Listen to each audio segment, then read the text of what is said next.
dance iriho ni scam ariterwa na generation, ariko akenshi ababyinnyi ngiye nakunze kubona bakora dance, it's about dance only, nta kindi kintu yabibangikanye nacyo. Ni abantu buri ab'igikondo, abantu crew yanjye cyane nafite crew ariko tweyo utazanaga icyo bita babyita chini ya ulinzi, tweyo itakoraga chini ya ulinzi. Salute kuba niga twakoranye Grizzly Van Lamek, harimo Ken Morrison, harimo turi kumwe n'abarundi, kuko ngiye nabyinanaga n'abantu baturuka muri Black Snake. Abantu baba mu Burundi barabazi, abantu babyina Black Snake barabazi, nakoranye nabo hano mu gihugu. Ni Password Podcast, nyita Idi Black tukare mucenga rupfungiga amarira, nyita Password Professional Gafa. Uyu munsi kabisa, uyu munsi urasengeye. Ariko ikintu nshaka kugira ngo tuganireho ni ikintu kijyanye na Kigali Street, imihanda ya Kigali. So imihanda ya Kigali ni byinshi hishe pe, ni byinshi hishe. Nta wabivuga ngo nabivemo, dore yuko ejo bundi hari umuntu wambwiye ati Password man, bino mihanda sigari insazi kugira ngo byibura umuntu ahisha ubuzima bwe itangazamakuru bikaba birebire yuko wakora ikintu kikagira impact nziza, ariko nanone nyuma bikazabyara impact isa nkaho ari mbi cyane mu kuntu njye ukuntu nyine nabibonye, bitewe n'ukuntu ngiye nabibonye. Sasa icyo nshaka kuvuga hagati n'ubuzima bwacu ukuntu burimo kujya kuri social media, buba ariko kuko ubwiza bwo niyo bwajyaho,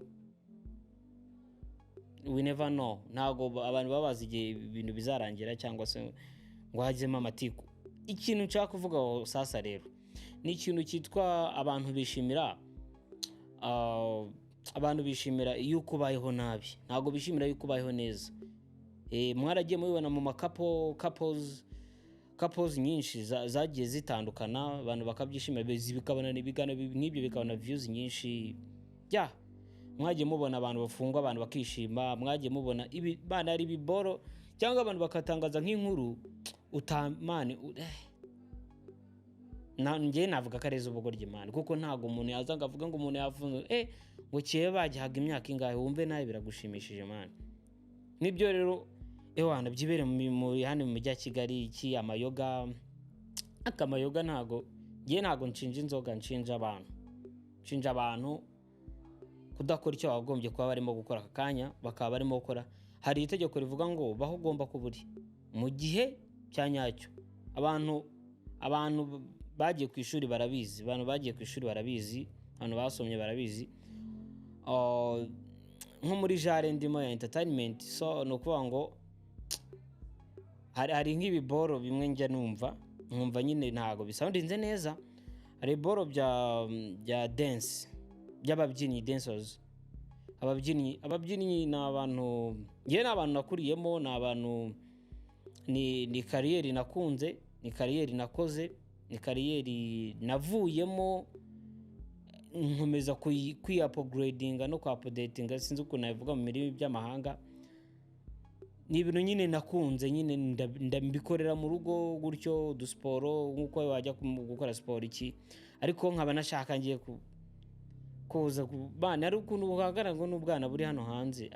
Man, ni ibibazo nyine ugasanga nyine byagiye in deep cyane, kandi ubuzima bw'umuntu buri private, ntabwo bwagombye kujya hanze cyane. So rero ibyo bibiri ni ukuvuga ngo iby'abadensa ahantu bihurira, aho nashaka kuvuga bihurira ubwo na bino bintu by'ubuzima bwacu bubishye butagagombye kuza private life. Iyo ni private life nabanje mbere y'ubuzima bushaririye bujya kuri social media, abantu bakagufata uko utaruri, noneho and then bigahura na bino by'abadensa. Uyu munsi inkuru none muri kumva ko inkuru ushobora kuba ari y'abadensa, nyine ubwo ni y'abadensa, kuko mu byumva mufata ibyo. Kora subscribe kuri Password Podcast, dukomezanye. So ku muntu utari wakanda like, share and comments cyangwa subscribe, kabisa nkubwire ngo hari ibintu byinshi bizajya bigucika, kandi ngiye mbavuga ibintu byanyabyo, mbafite amakuru y'indani, mba nzi neza yuko ibintu ndimo kuvuga sometimes biraba biraba, hari n'ibiba bibaye none ubu ndimo kuvuga nk'ibyo ngibyo ndimo kubwira. Ababyinnyi bari bafite nabyita bari bafite ntuza navuga ni motif, bari bafite uruvugiro rwo kuba bavuga ikintu kikajya mbere. Ariko ubundi mbere ukuntu byari bimeze, reka mbihere muzi, reka mbive muzi, ukuvuga ngo mbere imyaka 2011 na 10 guhera 2010 kugeza 2015 ababyinnyi basaga nk'abantu bijanditse mu bintu by'amayoga n'amatabi. Ariko igisumba ikindi kikaba ari itabi ndimo kuvuga ntago ari itabi rino musanzwe muzi nyine itabi babyita fege ntabwo byabaga ari itabi icyo gihe, byabaga ari nk'urumogi, ibintu nk'ibyo, ibiyobyabwenge nk'ibyo. Ariko aka kanya ukabona byaragabanutse, n'inzoga zisa nkaho zagabanutse. Sizimba uko wenda abantu ababyinnyi batakijya mu bishuko cyane, ariko amatabi harasa n'ayagabanutsemo ukuntu. Ubu inzoga nizo ziruta itabi, ariko mbere itabi ryarutaga inzoga. Hariho n'abantu bakuze babyina, aribo bajyaga mu matabi, aribo bazogaga bakarya utwana tw'abandi, ibiki ibintu nk'ibyo ngibyo, bikarangira badakorera amafaranga. Nta bwenge bwinshi abantu babishyiragamo. Ubu ngubu musigaye mubona yuko abantu basigaye babishyiramo ubwenge bwinshi, bagacreatinga choreograph, bagacreatinga ama footworks, bagacreatinga b-boy amastile menshi y'imbyino y'ibiki, ibintu byinshi barabyapogradinze. So rero habayeho n'ikintu bita succeed, kuba byatumbagira nyine bikagera kure, dore ko imbuga zanaje. Ariko tutibagiye ko byazanye n'ikintu bita depression ngene ntago nabyita depression totaloma, nabyita pressure. Nuko ngo ababyinnyi babayeho bashaka urugero, nimba abonye Afrozigi cyangwa abonye uwo bita reka ndeka kuvuga abo hanze. Hari umwana ushobora kuvuga akanya kareba umuntu bita wenda Baby Art, cyangwa se akabona umuntu bita reka mvuge nka Jordan Carlos. Yabo nibo babyinnyi wenda ngewe mvuze, kubera yuko as long as yuko ndeba umubyinnyi nkavuga ati uyu muntu ni umubyinnyi, Totaloma ni umubyinnyi, nta kindi kinashingiyeho, ni umubyinnyi. Nimubwiye ngo jya hariya kuri stage ndashaka gukora competition irimo iki kintu kinini cyara kiguha nyine nkuko wakivuze. Nimba nitwikomereze ntati kugiyemo nshaka mu bintu byanjye. Nukuvuga ngo uwo muntu iyo umwana avutse amubona akareba akamwigana, aba ashaka kuba nkawe n'ubuzima bayeho. Reka mbishyire muri jare y'abantu bakuru b'iyi minsi kuntu bameze. Jojo Breezy, reka nkotinge wenda Jojo Breezy ashaka kuba nka Afrozigi, ashaka kuba nka Dance God, ibintu nk'ibyo. Aragomba nyine kuba mu nzu imeze gutya imuhenze ibiki. Kuki mujya mu buzima buremereye cyane? Man, muri abana bakuriye mu buzima busanzwe buri aho ngaho, mwire kujya mwisimbukuruza. Akenshi nagiye mbibona, njyewe meruka nagiye competition nyinshi, nazengurutse competition nyinshi, za Maison de Jeunes, Rafiki, hano nuza muri Expo hari competition igize kubamo y'Abanyatanzania, I think yuko yarabaye Tanzania n'Abanyakenya, yitwa Waka Waka. Yes, abenshi murayiza, abenshi mwagiye mubibona ibintu byabayeho kira gihe. Reka nce n'amazimwe, ntago wabaga wabona umubyinnyi nkuko byifuza, kubera yuko habagaho ikintu cyo wenda reka byite kugura. Ni kwa kundi umuntu abayishimiye umuntu akaba ari utsinda, batakwishimiye no agutsinda, ugomba kwishyura ugatsinda. Impamvu mvuze gutyo nuko hari ababyinnyi buriya nanjye nemeraga nkavuga ati abantu nubarebye no mu buzima busanzwe n'ukuntu babyina, abantu ubona yuko ari abantu bashobora gutwara ibikombe, competition zagiye zibaho, ariko ugasanga ntago aribo batsinze, hagatsinda abamansuzi. Yego umumansuzi nawe ni umubyinnyi, ariko mu kumansura kwe nta gishyashya kiba gihari. Mu bamansuzi rero b'i Kigali nta upgrading yabagaho, nta ma updates babaga bafite. niyo mpamvu mvuze gutyo. Ababyinnyi akenshi babaga bari mu ma groups yo mu makaritsiye za Gikondo, Kicukiro, Nyamirambo, ariko njyewe buriya iyo wabaga hamagarika umubyinnyi aho imbere byaterwa na generation, ari 2000 na kangahe 2000 na kangahe, byaterwa na generation, ariko akenshi ababyinnyi njye nakunze kubona bakora dance. It's about dance only, nta kindi kintu yabibangikanye nacyo. Ni abantu buriya b'Igikondo, abantu b'Igikondo, I salute you bro, I salute you. Urimba uzi kuri w'Igikondo, I salute you, kuko ntago ariho, yego njye ntago ariho navukiye, nta nubwo ariho nabaga, ariko abantu b'Igikondo wasangaga bari focused on nyine ikintu yakoragaho, nyine yabaga ari focus nacyo nyine tu. Ntago yazanaga inkundo muri dance, ntago yabaga ari umubloga, ntago nyine yabaga ari umubloga ngo abikaze cyane kurusha dance. Dance is a dance, nta kindi kintu yabibangikanyaga nacyo. Ariko aka kanya abantu bibanze kuri ku mbuga nkoranyambaga cyane, sinzi wenda nimba ari nayo mpamvu ababyinnyi basa naho bagabanyije, ababyinnyi njye nitababyinnyi manza ari nayo mpamvu bagabanyije umuvuduko mwinshi cyane wa dance. Ubu dance iriho ni scam, ari ibintu bitatu ngiye kubwira mbona ko ari dance. It's about dance only, nta kindi kintu ushobora kuvuga ngo umubyinnyi ukabona ko ari umubyinnyi. Icyambere nimba ukora African style, ugakora b-boy, kumva byo ni bibiri. Icya gatatu ukaba uri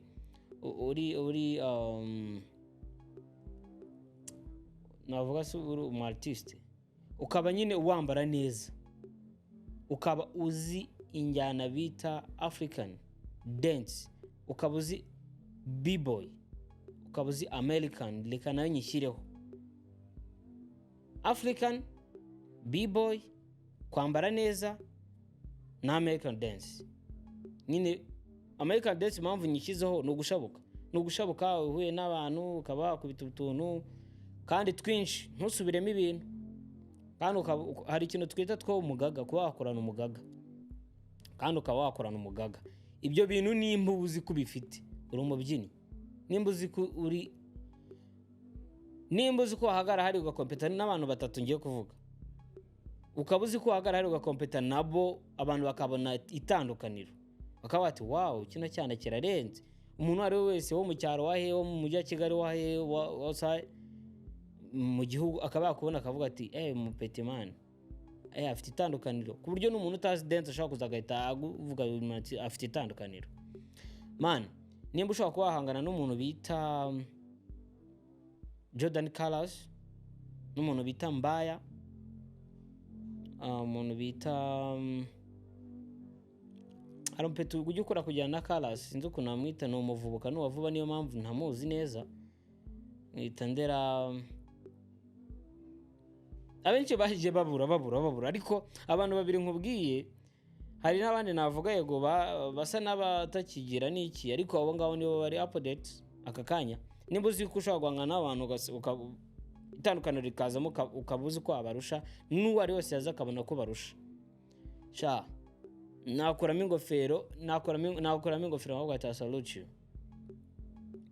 Rero aho bihurira n'ibintu ndimo kuvuga na topic nari ndiho natandukiriye, dance yajemo ikintu bita scam, ko wagenda hari ukabyina, yego abantu baragukunda, uri ku mbuga nkoranyambaga ni fresh, ni sawa, ni hit, ni fresh, ariko ntago ukita kuri dance yawe.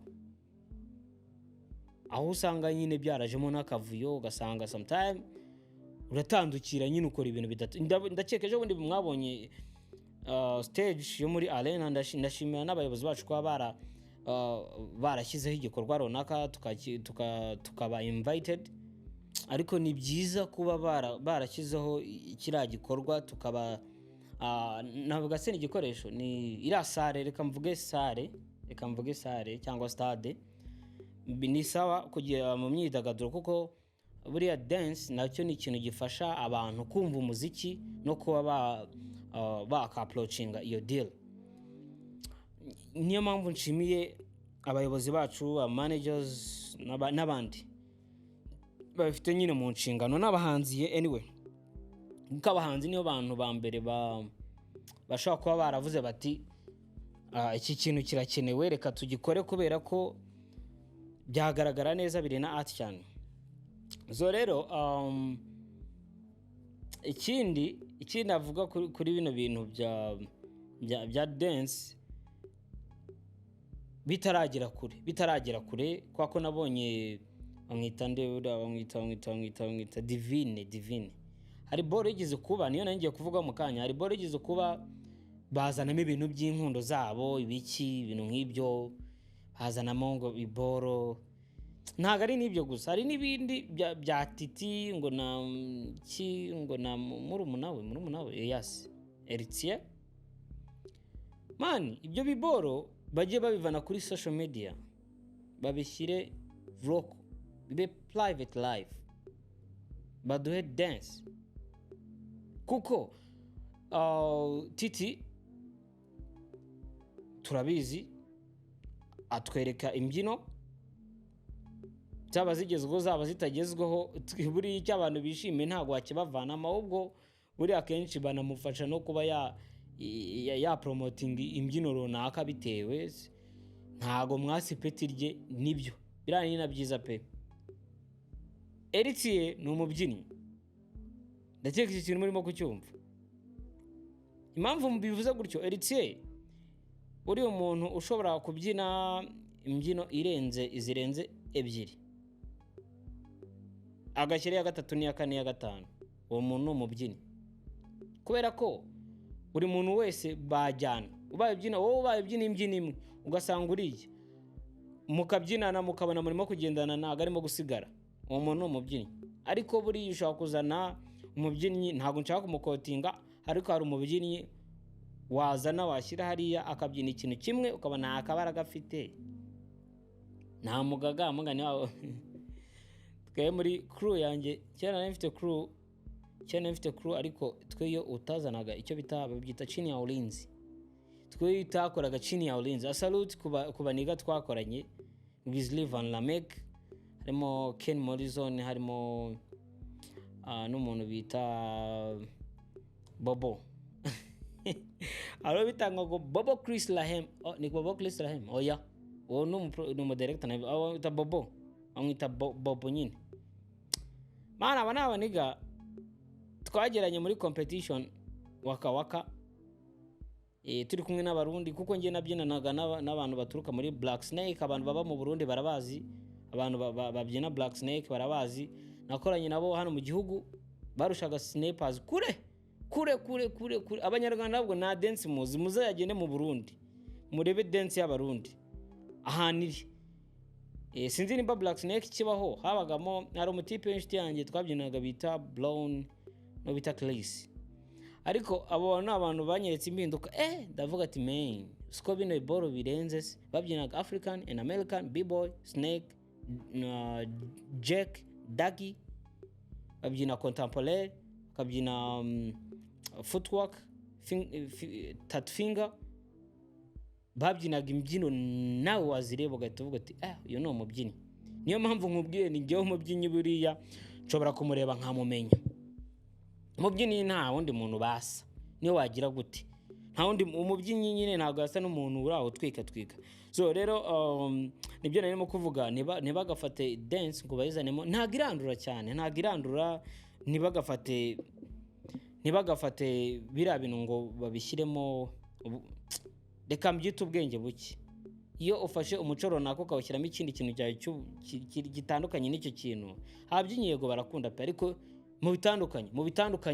mutandukanye dance na biriya boro man mwirirwa mu dance. Ifite amateka maremare, yaba ari traditional dance cyangwa se modern dance, ariko modern dance nayo ifite amateka maremare bya hatari. Ntimukabizanemo rero, mujye mubireka rwose, mukora ibintu byanyu tubabone hariya mukubita amapa biki.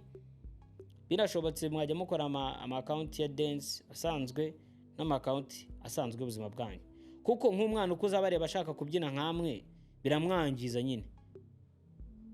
Kandi ibyo ngibyo ntago wabica, ibyo ngibyo ni ibintu biri hano. So rero ibyo biboro byaratrendinze iki ngo ababyina ngo baramuteruye ngo bagira gute ngo barashwanye ngo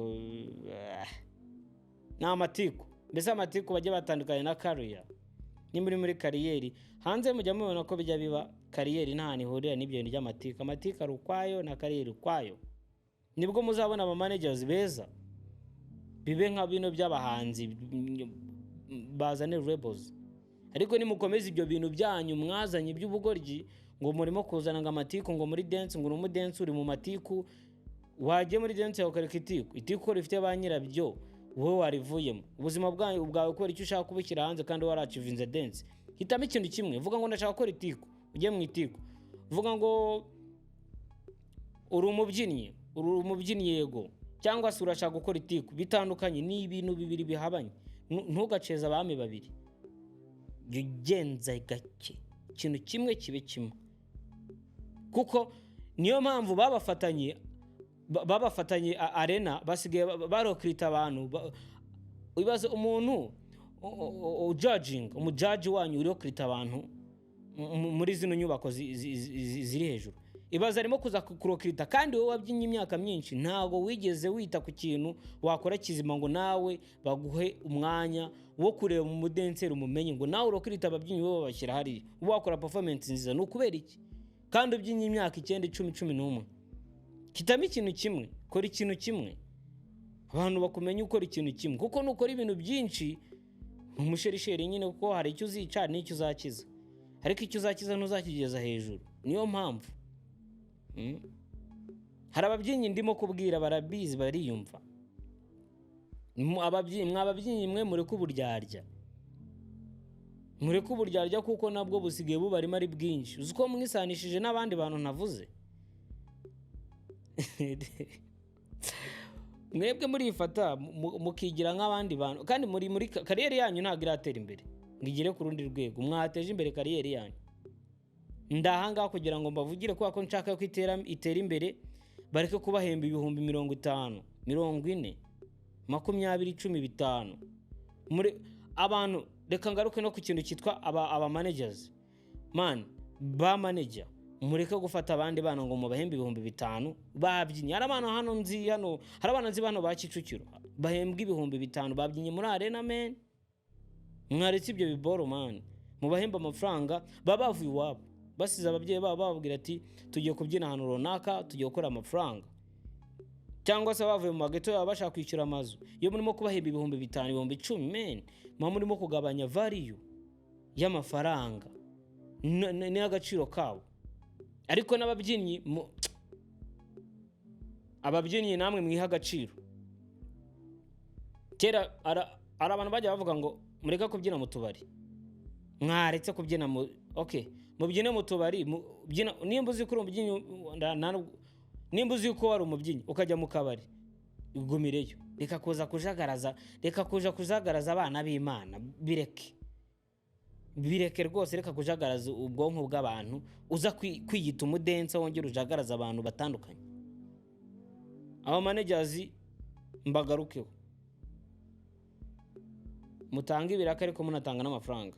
Ibyo birumvikana ko umuntu yabyina icyo kikabira urufuzi rukaza ukawita umuhemba ibihumbi 10 15 muri arena. Nare n'urimo kwitesha agaciro wowe ubwawe. Wakodesheje imyenda ibihumbi 350, umubyinnyi wayambaye umuhaye ibihumbi 5. Gendure mu mibare yawe urebe ko utarimo gutsikamira abantu. Nurangiza ubone kuza uvuga ngo password yavuze ibi. Urimo gutesha agaciro ibintu kandi abana bakoze ibintu byiza. Ejo bundi hari abana babyinye muri arena bahembwa ibihumbi 10 baguhaye ibihumbi 10, wajya ku isoko ukagura iki? Niki wagura? Uramushuka umutahanye mu modoka, uragiye mu dropinze somewhere, urimo kuvuga ngo wamuhaye ibihumbi 10. Ibyo bihumbi 10 arabirya iminsi ngahe? Wowe wiga university ari waguhaye ibihumbi 10? Warasoje se ari wabiguhaye? Ongera vari bitewe n'akazi k'umuntu. Ababyinnyi n'abantu baravunika iyo bari muri practice babiri cyuya. nta n'amazi mubaha, namaje kumenya amakuru yuko nta n'amazi mubaha, bakagenda mu muhanda basa nabi kubera ko mani birababaje mani. Ugasanga umwana mani yaranje segonderi agiye kujya university arabura nk'umwaka umwe n'umubyinnyi. Ariko sinzi hari nge ntaho nshaka kumentioninga, hari ababyinnyi b'inyamirambo tujya duhura basa nabi bambaye ibikweto bisa nabi mani. Nge nabaje umuntu ase nuko ari cyura mupeta afite hita ariko akaba adasa neza mani, akaba byibura man. Kandi okay, n'ababyinnyi bato y'abana nge twahuriye Nyamirambo ataha nimba ari zahe simbizi, ariko nyine twahuye arimo kuva mu mujyi ajya Nyamirambo asa nabi men. Ndavuga ni mane, ariko rero mana we shagiye kuvuga navuga byinshi kuri ibyo, ariko ari ikintu kimwe mba ndimo kubona kikambabaza. Ni gute abantu binjira mu busitari, niko nabivuga, ni gute bashaka hiti nta mafaranga bafite? Ni gute bashaka amafaranga bakiri bato? Ese ibyo nabyo babikumire abantu babibone? Ntago ari byo dushaka, ariko nyine aba bana batoya ni beza, babyina neza, ariko mugire mubafashe, mugire nimba hariho ministeri y'ababyinnyi mubafashe. Kuko iyo umubyinnyi ejo bone hazo umushyitsi akahura n'umwana azi yemera, nka bari urugero ba Masaka Kids barimo kwiteza imbere, bafite aho bagize, baraho bageze men. Hari abana murimo kwerekana ishusho, murimo kubasohokana mubajyana Poland za hehe, mubajyana Tanzania, mubajyana mu Bujumbura, bakabyina bakagaruka, ariko nta kintu barageraho. Ni gute mwakora ibyo bintu bikajya ku murongo neza nkaho byakagombye kuba biri? Icyo nicyo kibazo. Murashaka se ko baba nk'abano baka kanya? Ntago bigomba gushoboka. Bagomba kugendana n'igihe, bakabo ntibazaze mu matiku nk'ari, bagakora ubucuruzi bwagutse. Nk'abantu ba Afro God ugabona bamutumiye nk'ahantu bamuhembye mani $20,000 by'idolari, ayiteje imbere. Industry yo mu Rwanda sinzi impamvu umuntu akorana n'umuntu wa undi wavune urugero, wa undi umubyinnyi agazahera hasi ntagiye n'inzu yigurira, yagiye n'ikibanza yigurira, ariko umukoresha we yaramaje kubaka inzu ifite puru hejuru. Birababaje man, birababaje. Kuko ngewe hari uwo nzi man,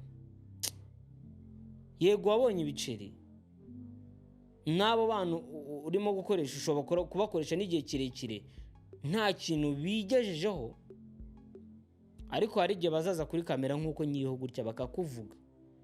Ntago ari fresh man. Mugire ubumuntu man, mugire ubumuntu. Mwe kuzamukoresha abantu mubungukemo gusa for nothing.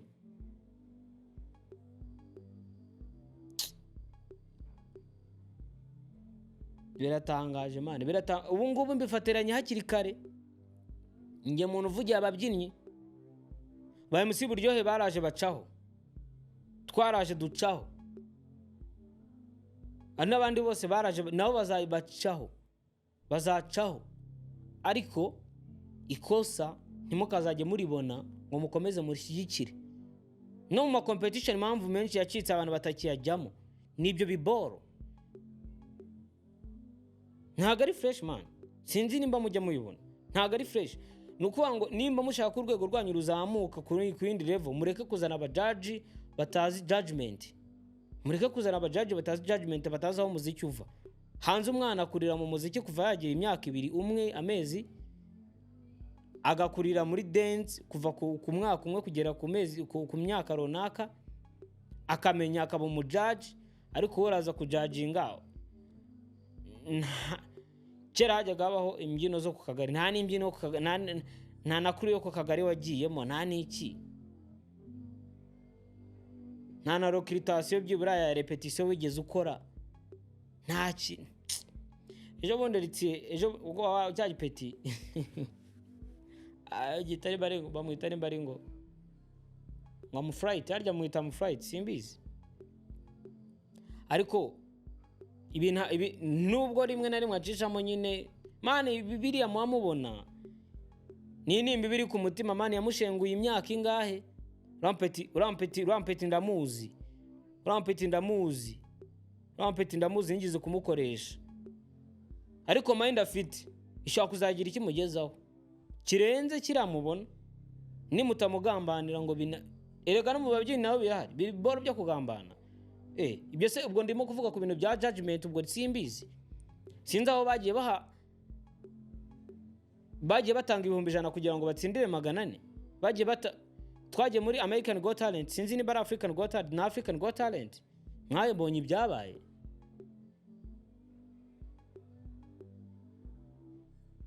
Nta hantu biriya bitaba yego, ariko listen happy pe je ntabwo nabona ikintu kibi ngo mbure kukivuga kubera ko nabonye cyabaye. Dundasta murabizi cyo zaberaga kuri Maison de Jeune murabizi, zaberaga Rafiki murazizi, bye bye vacances ya Rafiki murabizi. Shout out ku muntu bita Tumba, shout out ku muntu bita Ibrahim Zeti, shout out ku muntu bita Mbaya. Abo bantu ubundi abantu ko mbakubwiye ari batatu. Genda gake muri dance nimba ushaka kuza muri entertainment ya dance mu Rwanda, genda gake. Nimba umwana ashaka kugenda akavuga ati hari runaka aranyanga kandi hari ikintu duhuriyeho, urimo kubona ari ikigoryi umwana ugenda akavuga biriya bintu. Ariko ibyo bintu ngenda basaba mwabiretse, ibyo bibono mwabiretse, ntago ari freshman. Ikiganiro cyanjye reka ngereho ngisoreza ahangaha, nta bintu byinshi mvuze kimwe cya munani cy'ibintu biri muri dance. Nzagenda mbazana aba dancer benshi hano kuri microphone za Password Podcast. Ni byinshi zagenda babwira. Nishimiye ko byateye imbere, nishimiye ko bagiye babyumva neza. Ngiye nabishoragamo amafaranga menshi ndabizi cyane. Nari mfite competition bita Legendary ishobora kuzagaruka, bararekera kuzagena mu ntera inkunga kugira ngo Legendary yongere igaruke. Nta kimenyane cyabagamo barabizi, aba dancer murabizi. Legendary nta kimenyane. Nimba warakoraga Top Clock ukayikora neza nkabibona yuko wayikoze neza man, kugushyiraho yes nta barabizi, benshi barabizi. Abantu baje muri Legendary, shout out kuri mwebwe, shout out ku bantu bakoze subscribe, like, share and comment kuri Password Podcast. Mukore subscribe muri benshi kandi muzajye mureba ikiganiro kirangire kuko hari byinshi mba nagiye mvugamo hasi. Hari byinshi mba nagiye mvugamo mba nakuvuzeho wowe urimo kundeba. Hari byinshi mba nakuvuzeho kandi ndabizi ko ari byo. Ndabizi ko ari byo ushaka kubireba wowe kaza udisinga ibintu by'ubugorye, ariko ndabizi ko ari byo. Cyangwa ku bantu ro bankurikirana nka Eddie Black to kari mucenga rupfungiga amarira P password ushyiraho gafa cyangwa se ushyiraho director, biremewe. Yes, ni umuhungu wanyu rero. Mukomeze muntera inkunga, nkomeze mbahe ibiganiro byinshi kuri dance, mbahe ibiganiro byinshi kuri music industry, mbahe proof kuri BTS bitewe n'indirimbo yari yo mushaka. Mwandika muri comment, duhure muri comment section.